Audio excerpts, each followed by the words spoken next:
Welcome back, everyone. 6:50. You can stay ahead of the storm. Join our Action 4 News team for our Hurricane Hotline Friday, May 31st. Emergency management coordinators from across the valley will be here with the information you need to know to stay prepared. You can also phone in your questions, Facebook them, or send us a tweet. The hotline's going to be during our 5 and 6 o'clock newscast. Then we're going to air a 30-minute special, Hurricane Season, Time to Prepare.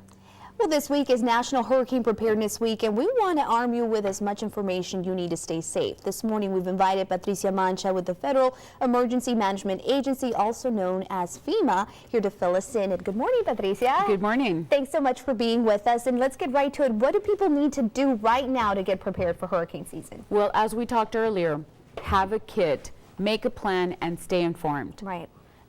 And that kit requires a lot of things like flashlights and items weather, like radio, yeah. Food, medicine, cash. Right. After a hurricane, most of the time what happens is that we have power outages. So we don't have access to use our credit cards or even go to the ATM and get money. So cash is important. Right. And also practice.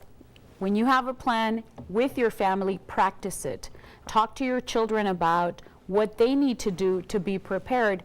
And a hurricane is not something that's going to be so traumatic to the entire family if everybody prepares properly. And that's something very interesting, because a lot of the times we, try to get everything, our necessities ready to go, but we don't talk to the children about what's going on. And in their little minds, perhaps they're like freaking out, not knowing exactly why mom and dad are rushing to the store getting all these gallons of water. I mean, there's a website that helps with that. Absolutely. If you go to ready.gov or listo.gov in Spanish, it actually has tips and activities on how you can work with children, talk to them, and get them engaged in the process so that they learn more about what's going on, what their role is, and what it actually means for them.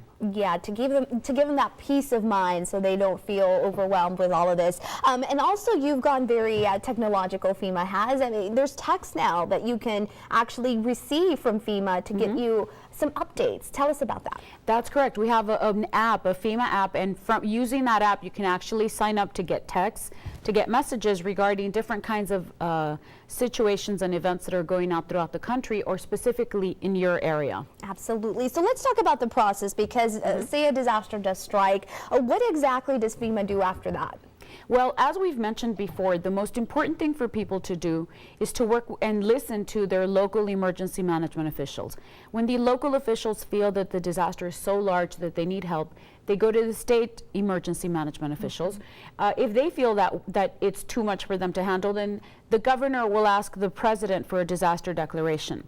The president, once they declare a disaster, FEMA serves at the pleasure of the governor. So we work with our state agencies to make sure that the local and state agencies are getting all of the help that they need. But we never come in and declare martial law or say FEMA is in charge. Right. We're part of the team that works with a lot of other federal, state, and local agencies to help people recover from a disaster. And you definitely help a lot, and there's different types of aids. So let's talk about that, because some of these aids you do have to repay back. It's not free money, so explain the difference. Yes, first of all, there's a term called double dipping. So if you have homeowners insurance or flood insurance that will cover the repairs, you can't take both a FEMA grant and your insurance payment. So you have to decide which one you prefer. With the FEMA grant, you only get up to $32,000. And that doesn't mean that you're going to get the full amount. If you need more than that, you can apply for a loan with the Small Business Administration. They offer low interest loans, and what most people don't realize, even though it's business is in the title, a lot of the loans that they offer are to homeowners and not to businesses. You know, a big percentage of the loans that they give are to homeowners, but you can apply for a loan with them, which you will then be required to pay back.